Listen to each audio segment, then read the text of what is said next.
Hi again, everybody, and welcome to Retirement SOS. I'm Ernie. And have you ever noticed that when you retire, you don't entertain as much at home as you used to? So I guess the question is, where are seniors going? Well, let me give you a very picturesque example. Last month, Beth and I traveled to Florida, and we went to Lauderdale by the Sea. Now, Lauderdale by the Sea is just a small little town situated between Fort Lauderdale and Pompano Beach. So we went to the main square, and the main square is surrounded by restaurants and shops. And on either side of the main square, there are these big Muskoka chairs. And we noticed quite a few seniors were sitting there, and this was early afternoon on a weekday, and they were just bantering back and forth. But we particularly were interested in this group of 6 who looked like they were regulars and that they would meet every day. And one guy was an expert on the news. The next guy, he was an expert on sports. The third guy, he was a comedian.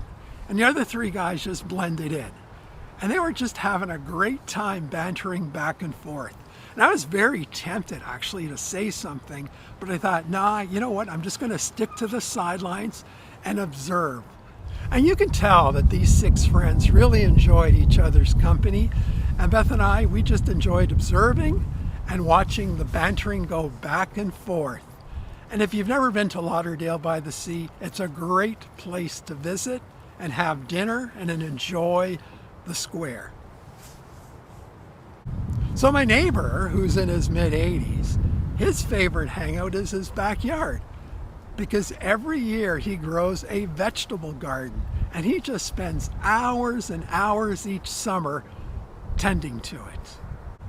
And my parents, they would love going to the local mall, and they would meet their friends there. And when they met, the men would sit at one table, and then the women would sit at the other table, and they would just discuss the events of the day.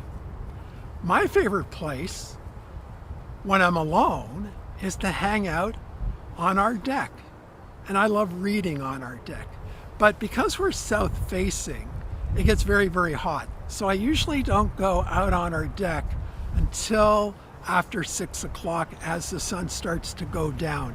And then it becomes very comfortable to sit there. So for Beth and I, one of our favorite hangouts is a local bakery cafe. And generally we'll meet some friends there.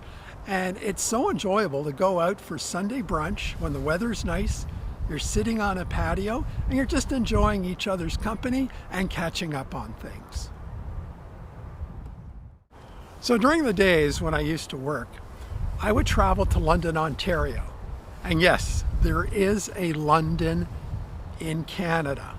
And London, Ontario is situated 2 hours west of Toronto. So I would drive there once a month. But before I would stop into the manufacturing plant, I would stop at McDonald's for about 20 minutes, get myself a cranberry orange muffin and a small coffee. And without fail, I would always see these 8 seniors sitting at the same tables, just having a great old time early in the morning. And McDonald's was their weekday morning hangout. So I have this curiosity about where you, the viewers, like to hang out. It could be perhaps maybe at the Y, a community center. I've given you some examples. So let me know in the comments your favorite places to hang out. So you're never too old to learn. And I've learned a new word, and it's a 4-letter word, but it's not what you're thinking. This word was the word of the year in 2023, and that word is Rizz, and it's spelled R-I-Z-Z. And basically Rizz is just short form for charisma. And by the way, the follow-up word was Swiftie. Now, Swiftie is a word I heard all the time because my daughter is a Taylor Swift fan. So that's what I have for you today. Thank you for watching. So until next time, bye for now.